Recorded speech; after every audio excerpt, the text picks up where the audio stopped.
આજની ધર્મકથા. પ્રણામ. પરમાત્મા શ્રી મુનિ સુવ્રત સ્વામી ભગવાનના અન્વયે એક તીર્થંકર પરમાત્માનું જીવન કેવું હોઈ શકે એની વાતો અને એની કલ્પના એ આપણે કેટલાક દિવસથી સત્સંગની ધારામાં લઈ રહ્યા છીએ. પરમાત્માના જન્માભિષેકથી માંડી, બાળપણથી રમતોથી માંડી છેક 8 વર્ષની ઉંમર સુધી પ્રભુ પહોંચે છે અને હવે જ્યારે સમય પાકે છે વિદ્યા અભ્યાસ,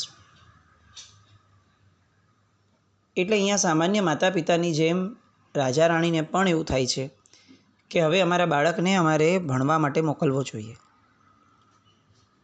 પોતે રાજા છે એટલે જે પણ આપે બાળકને શ્રેષ્ઠ આપે એ સામાન્ય વસ્તુ છે, સહજ છે. એટલે એમણે શ્રેષ્ઠ કલાગુરુની તલાશ આદરી. મારો કુંવર શ્રેષ્ઠ કલાચાર્ય પાસે શ્રેષ્ઠ રીતે બધી જ શ્રેષ્ઠ કળાઓ અને વિદ્યાઓ શીખે એવી હોશ એમને પ્રગટી હતી. અને આવી શોધખોળ કરાતા નગરના સર્વશ્રેષ્ઠ મનાતા એવા કલાચાર્યને એમણે પોતાને ત્યાં બોલાવ્યા, આમંત્રણ આપ્યું. કલાચાર્ય આવ્યા છે. રાજાએ ઉચિત આસને એમને બેસાડ્યા, એમનું બહુમાન વગેરે કર્યું અને હવે એમની યોગ્યતા અને ક્ષમતાની ચકાસણી કરવા માટે શરૂઆત કરી. એ જ અવસરે બાળ મુનિ સુવ્રત કુમાર એ ત્યાં આવી ચડ્યા. આવી અને એમના ક્રમ પ્રમાણે સીધા પોતાના પિતાજીની ગોદની અંદરમાં આવીને બેસી ગયા. અને પિતા માટે બાળક જ્યારે આ પ્રવૃત્તિમાં આવે, આ પ્રક્રિયામાં આવે, ખોળામાં બેસવાવાળી પ્રક્રિયા, ત્યારે બધું કામ પડતું મૂકી અને એમણે કુમારને છાતી સરસા ચાપ્યા અને વહાલ કરવા માટે એમણે રમાડવાનું શરૂ કર્યું. આ એક જે બાળકના જીવનનું અભિન્ન અંગ છે એ આજે થોડુંક સીધાયું છે. બે બહુ અલગ શબ્દો આપણે ત્યાં બોલાય છે ગુજરાતી ભાષાના વૈભવમાં. એક છે ખોડો અને એક છે કાખ. બાળક જ્યારે ગર્ભમાં આવે એ કુક્ષીમાં આવ્યો કહેવાય, કૂખમાં આવ્યો કહેવાય. પણ એ જ્યારે બાળક જન્મી જાય એની પછી જ્યારે એને ઉચકવામાં આવે ત્યારે એને કાખમાં લીધો કહેવાય. આજે એ આપણું મિસ થાય છે. આજની જનરેશન એના બાળકોને જે રીતે ઉચકે છે એ જોઈને આપણને ખરેખર દયા આવે છે કે આના કરતાં સારું તો કદાચ આપણા ગામડાની બહેનો બેડા ઉચકતી હતી. અને બહુ દુઃખની વાત એ થાય કે એમના મા બાપો જીવંત હોય, પાછા એના સાસુ સસરા, એના મા બાપ, આ બધા જ જીવંત હોવા છતાં કોઈ એક ક્રમની અંદરમાં ઉચિત ફેરફાર લાવવા માટે પ્રયત્નશીલ પણ નથી હોતો. સમહાવ એક ઇમ્પ્રેશન સેટ થઈ ગઈ છે કે આ લોકો કોઈનું સાંભળતા નથી ને આ લોકોને કોઈએ કહેવું નહીં. પણ ક્યાંય એવો પ્રયત્ન નથી હોતો કે એ લોકોને ફાવે એ રીતે કહેવાનું આપણે કેમ ન શીખીએ. એવો પ્રયત્ન થશે તો સામેવાળા પણ પોતાને ફાવતી વસ્તુઓ હશે અને ફાવતી મેનરની અંદરમાં કહેવામાં આવી હશે તો એ ઝીલવાનું પણ શરૂ કરે. આપણે ત્યાં ધર્મની શરૂઆત પણ છે ને ગ્રંથિભેદથી કીધી છે. તો જગતના વ્યવહારોની અને વાત્સલ્યની શરૂઆત પણ ગ્રંથિભેદ વિના શક્ય ન થાય. કેટલીક ગ્રંથિઓ કાઢવી પડે આપણે, અને આ કામ સૌથી પહેલું તો વડીલોએ જ કરવું પડે. આ કાખની અંદર ઉચકવાની પદ્ધતિમાં બહુ ફરક પડ્યો. બેબી વોકર આવી ગયા, બીજું ઘણું ઓલું બાંધવાવાળું આવી ગયું. મૂળભૂત આપણને એવું લાગે છે કે અંતે તો એને ઉચકવો જ છે ને, આમ ઉચકે કે આમ ઉચકે, એવું નથી. આપણા શરીરના દરેક અંગ સાથે બાળકની વયનું એક જોડાણ છે. નાની વયનો બાળક એ જ્યારે કાખની અંદરમાં બરોબર ઉચકાયો હોય માતા દ્વારા, ત્યારે એની વાત્સલ્યની જે ધારા છે એનો પ્રવાહ એ એના મગજ, એના મસ્તિષ્ક સુધી બરોબર પહોંચે છે. આ અનટોલ્ડ મેનર છે. આ કંઈ કહેવામાં નથી આવી, આ જણાતી નથી, આ એક્સપ્રેસ નથી થઈ અને આ દેખાતી પણ નથી, પણ એ સાહજિક રીતે થાય છે. પિતા જ્યારે પોતાના બાળકને આ રીતે ઊંચકે છે ત્યારે બાળકના મનની અંદરમાં એના સાયકોલોજીમાં એક ભાવના જન્મે છે કે હું પિતા જેવો થઈશ, કારણ કે એનું અને પિતાનું માથું જે છે એ બંને લગભગ સેમ લેવલમાં આવવાની ધારણા થાય. કેટલીક વાર આવું નાનપણમાં આપણી જનરેશને પણ જોયું હશે કદાચ, અને આગળની જનરેશન તો બહુ જ આ રીતે ઉછરી છે કે એને પિતાજી પોતાના ખભે બેસાડતા. આ ખભે બેસાડવાની વૃત્તિથી બાળકની સાયકોલોજીની અંદરમાં પોતાના પિતા એ પોતાની માટે કેટલું કરી રહ્યા છે એનો એક ભાવ પ્રગટે છે, અને આ ભાવ છેક સુધી એના મનમાં એક છાપ પાડે છે. હું છેક મારા પિતાજીથી પણ ઊંચો મને મારા પિતાજીએ બનાવ્યો. આ જે ધારણા છે ને એ એના કર્તૃત્વને ભવિષ્યની અંદરમાં મોટું નથી થવા દેતી પોતાના પિતા કરતાં. અનેક વાતો છે કે જેની સાયકોલોજીકલ ઇમ્પેક્ટ આપણે જોવા માટે હવે આપણને કોઈ રસ જ નથી રહ્યો. એને ફક્ત ક્રિયાઓ ગણી અને આપણે એને બદલાવી દીધી મોડર્ન જમાના પ્રમાણે, પાશ્ચાત્ય કલ્ચરના છાયા હેઠળ. પણ એ દરેકની પાછળ કેટલીક ભાવનાઓ જ, કેટલીક છાપ હતી કે જે ભવિષ્યની અંદરમાં મોટા થયા બાદ પણ એ બાળકના મનની અંદરમાં એ ઠસાઈને રહેતી હતી. ખોડો, આ ખોડો શબ્દ પણ આપણે ત્યાં ગુજરાતીમાં બહુ જ બાળપણ સાથે જોડાયેલો શબ્દ રહેતો. મા બાપ ખોળામાં બેસાડે. આ ખોળામાં બાળકની માટે પણ આવો શબ્દ ફ્રેઝ તરીકે આપણે ત્યાં વાપરાતો કે ખોળામાં ખૂંદનાર વ્યક્તિ. ખોળામાં ખૂંદવું, ખોળામાં રમવું, ખોળામાં સુવડાવવું, ખોળામાં બેસવું, આ બધું કેમ હતું? કારણ કે એ જે મુદ્રા છે ખોળો, એ મુદ્રા એ આ બાળક માટે એક નિર્ભયતાની સૂચક મુદ્રા છે. જેમ બાળક ઘોડિયામાં હતું, આપણે ત્યાં ઘોડિયાની જે વ્યવસ્થા છે એ એટલા માટે છે કારણ કે ઘોડિયાનો શેપ જે છે એ માતાની કુક્ષીના શેપ જેવો છે. એટલે બાળક હંમેશા પોતાને સેફ ફીલ કરે, હું સુરક્ષિત છું. જેમ ગર્ભમાં રહેલું બાળક એ પોતાને સેફ ગણતું હતું, એ બહાર આવ્યા પછી હજી જ્યાં સુધી પોતે એ લેવલ પર નથી પહોંચ્યું પોતાની સમજણના, ત્યાં સુધી એ ઘોડિયામાં જ રહે તો સારું. એ પણ કપડાથી બાંધેલું જ ઘોડિયું, ફ્લેટ નહીં, કારણ કે તો જ એને માતાની કુક્ષીની ફીલ એને આવતી. એના કારણે એની ભય ગ્રંથિ વધતી નહીં. એવી જ રીતે એ જ્યારે ઘોડિયામાંથી બહાર કઢાય ત્યારે એને ખોળાની અંદરમાં રાખવામાં આવતો. કેમ આવું? કારણ કે ખોળામાં સેન્ટરમાં થોડો ગેપ રહે, અંદર ડેપ્થ રહે, અને બાકીનો ભાગ થોડો ઊંચો રહે, તો એ બાળક માટે હંમેશા એક નિર્ભયતાની દિશા આપે. તમે જુઓ કેટલા બધા લોકો આપણામાં એવા હશે આજે પણ, અને ગમે તે ઉંમરમાં, કે જેમને મોટી ઉંમરમાં પણ કોઈ બહુ દુઃખ આવ્યું હશે, અને જો એમના મા બાપ કે એમના વડીલો હશે ને ખોળામાં સુવડાવશે તો એમનું એ દુઃખ થોડું હળવું થઈ જશે, સાહજિક રીતે, વગર કંઈ બોલીએ પણ. આ આકારની કિંમતો હતી. આપણે આ બધી જ વસ્તુઓને લોજિક વગર સમજી અને એને જીવનમાંથી બાદબાકી એની કરી નાખવા માટે પ્રેરાયા. પણ આ કેટલાક વણકીધા ઉપાયો આપણા પૂર્વજો આપણને આપીને ગયા હતા. અહીંયા તીર્થંકરના પિતા એ પણ એમને ખોળામાં રમાડે છે. તીર્થંકર પરમાત્માઓ જ્યાં સુધી ગૃહવાસમાં હોય ને ત્યાં સુધી બધું જ એ જાણતા હોવા છતાં ક્યારે પણ ક્યાંય લાઉડ નથી થતા. અવધિ જ્ઞાનના ધણી છે. એને કોઈ શું રમાડીને એને કાલું કાલું બોલશે? એને તો જગતની એક પણ એવી ભાષા નથી જે નથી આવડતી, તો એ કાલી કાલી ભાષામાં શું કામ રમે? પણ છતાં એ રમશે, કારણ કે એ ઔચિત્યના ધારક છે. હવે ઘોડામાં રમતા રમતા પેલા ભાઈ પર નજર જાય છે, જે કલાશ્રેષ્ઠી છે તે, અને કલાચાર્યને જોઈ અને પૂછે છે મીઠી મીઠી વાણીમાં કે પિતાજી, આ મહાનુભાવ કોણ છે? આપણે તો એમને કદી દીઠા નથી, નવા લાગે છે નહીં? કોણ છે? ક્યાંથી પધાર્યા છે? આ ઔચિત્ય જુઓ.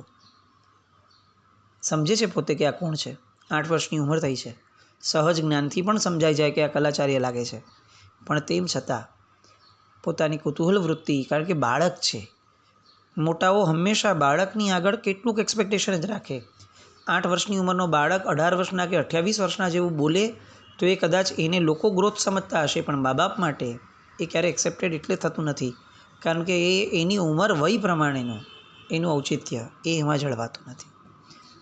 ઉંમર કરતાં વહેલો મોટો કરી દેવો એ ઘેલછા પણ બાળકની ઉંમરના અને સાયકોલોજીકલ ગ્રોથ માટેના બહુ જ મોટા નુકસાનની એક પગલું ગણાય છે.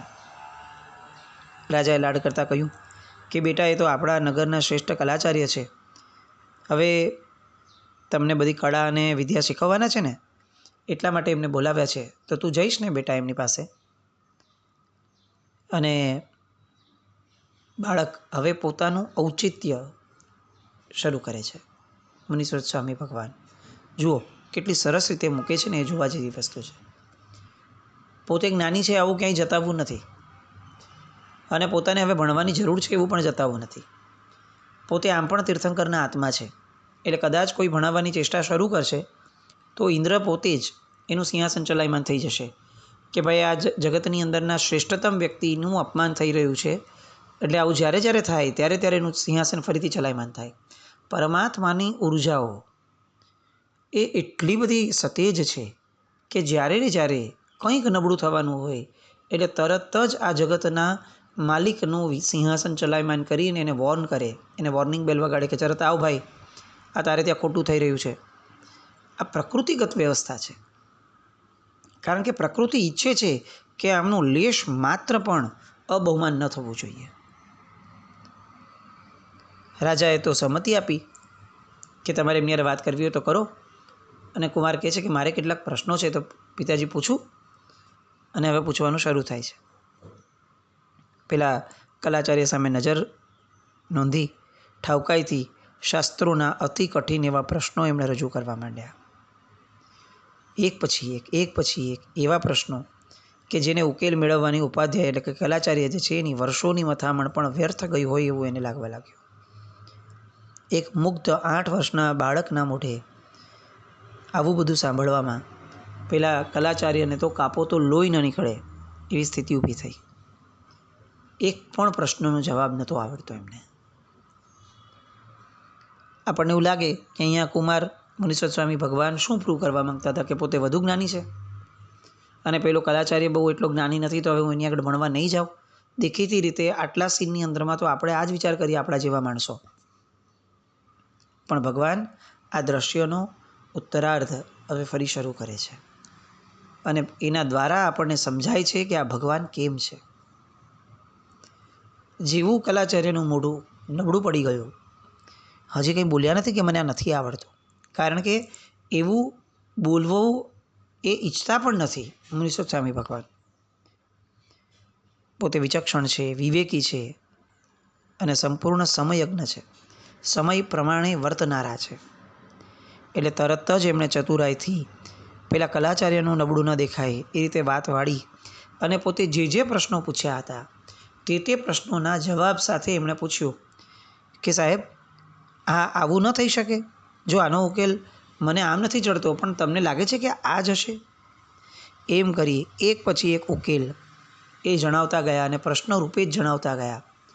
અને તરત જ પેલા કલાચાર્યને સમજાયું કે આપણી તો લાજ લૂંટાતી અટકાણી અને તરત જ એ મુનીશ્વર સ્વામી ભગવાનના જવાબની અંદરમાં હા પાડતા જાય છે કે ના, બરાબર છે કુમાર, આ આમ જ હોય, આ આમ જ હોય.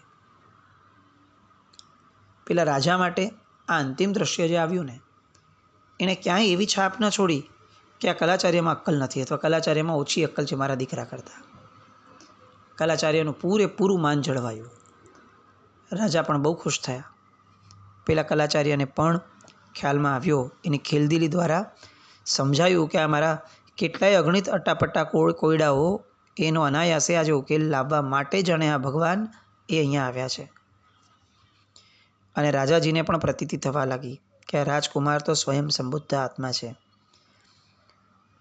મોરના ઈંડા ચિતરવાનું જે કામ કેમ કરાવડાવવું છે, એક ભિખારીના હાથે ધન કુબેરને શ્રીમંત બનાવવા જેવી ચેષ્ટા કેમ કરાવી છે. અને અંતે એ મુનીશ્વર સ્વામી ભગવાનને, બાળકુમારને પાઠશાળા મોકલવાની ચેષ્ટાનો એ ત્યાં વિરામ મૂકે છે. અને એ તક ઝડપી અને તરત જ રાજા પેલા કલાચાર્યનું ખરાબ ન દેખાય એ માટે બાળકુમારને કહે છે કે બેટા, એમને છે ને આવી ઘણી બધી શંકાઓ ઘણા વર્ષોથી અણઉકેલી પડી હતી. મેં એમને જણાવ્યું કે જો મારો કુમાર છે ને તમારી બધી સમસ્યાઓ ઉકેલી દેશે એટલે આવ્યા છે. અને બાળકે પણ કીધું કે વાહ, બહુ આ તો ઉત્તમ આચાર્ય ભક્ત છે અને બહુ જ કલાશ્રેષ્ઠ લાગે છે. જો આપને મારી વાતોથી સંતોષ થયો હોય તો આપ મને આશીર્વાદ આપો. કેવો વિનય છે! પોતે જ બધું કર્યું છે ને તેમ છતાં પણ બધી ક્રેડિટ એ કોઈ બીજાને જ આપે છે. ભગવાન આ હોય, અને ભગવાન જેને બનવું છે ને એ પણ આવા હોય. આપણું જ્ઞાન એ દેખાડાનો વિષય ન હોઈ શકે. આપણું જ્ઞાન એ કોઈને ઉતારી પાડવાનો વિષય ન હોઈ શકે. આપણું જ્ઞાન એ કોઈને કન્ફ્યુઝ કરવાનો વિષય ન હોઈ શકે. આપણું જ્ઞાન એ કોઈ પણ વ્યક્તિને ખોટો સાબિત કરવા માટેનો વિષય ન હોઈ શકે. એ વિનયનું જ સાધન હોઈ શકે. જો ભગવાને આ કર્યું છે તો આપણે આ જ માર્ગે આગળ વધશું તો જ આગળ ભગવાન થઈ શકશું.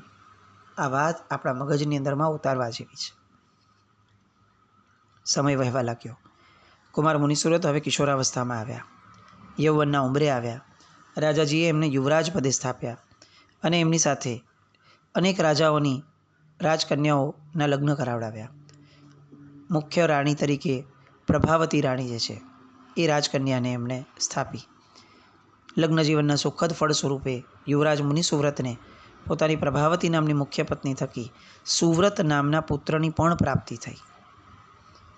સમય વહેતો જાય છે અને ધીરે ધીરે આ યુવરાજની ઉંમર 7.5 વર્ષની થઈ, 7,500 વર્ષની થઈ.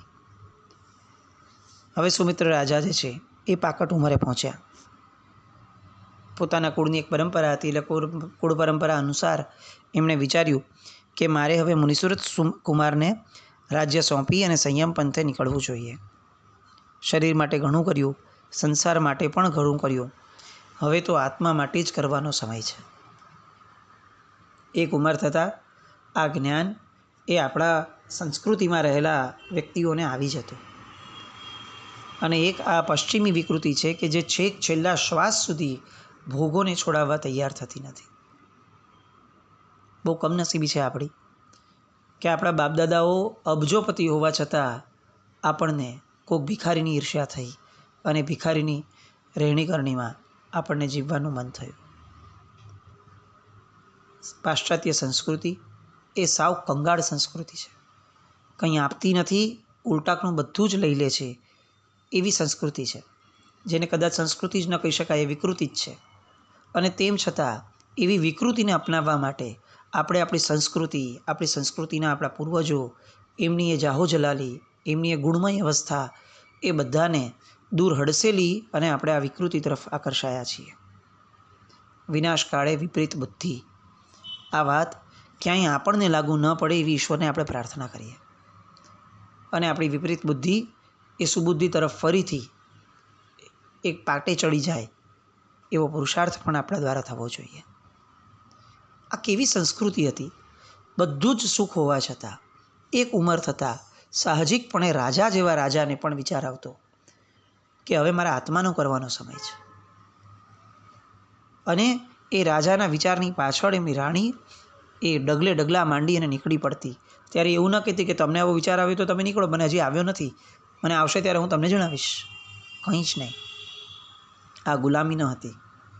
આ સ્ત્રી તરીકેની પોતાના પતિ સાથેનો પ્રેમ અને વાત્સલ્યની ધારા હતી. જેની સાથે જોડાઈ છું એની સાથે જોડાઈને રહેવું જોઈએ એ કર્તવ્યની એ યાદ હતી. મેં લગ્ન કર્યા છે, એમની લગ્ની જીવનભર મને રહેવી જોઈએ એ વાત એનું આ સાર્થક્ય હતું. આપણું દાંપત્ય જીવન એને એટલે જ પ્રભુતામાં પગલાં કહેવાતું હતું, કારણ કે અંતે પ્રભુ તરફ વળવામાં ક્યાંય એકબીજાને અવરોધરૂપ નહોતું બનતું. રાજા પોતે દીક્ષા લે છે, રાજાની સાથે રાણી પણ દીક્ષા લે છે. પદ્માવતી રાણી અને સુમિત્ર રાજા એમણે યુવરાજનો વિધિવત રાજ્યાભિષેક કર્યો અને બહોળા પરિવાર સાથે સુયોગ્ય ગુરુ ભગવાન ત્યાં પધાર્યા. એમની નિશ્રાની અંદરમાં દીક્ષા ગ્રહણ કરી, લાંબા સમય સુધી સંયમની રૂઢી આરાધના કરી, આયુષ્યની અવધિ આવી. બંને આત્માઓએ સમાધિપૂર્વક પોતાના દેહને ત્યાગ કર્યો, કાળધર્મ પામ્યા.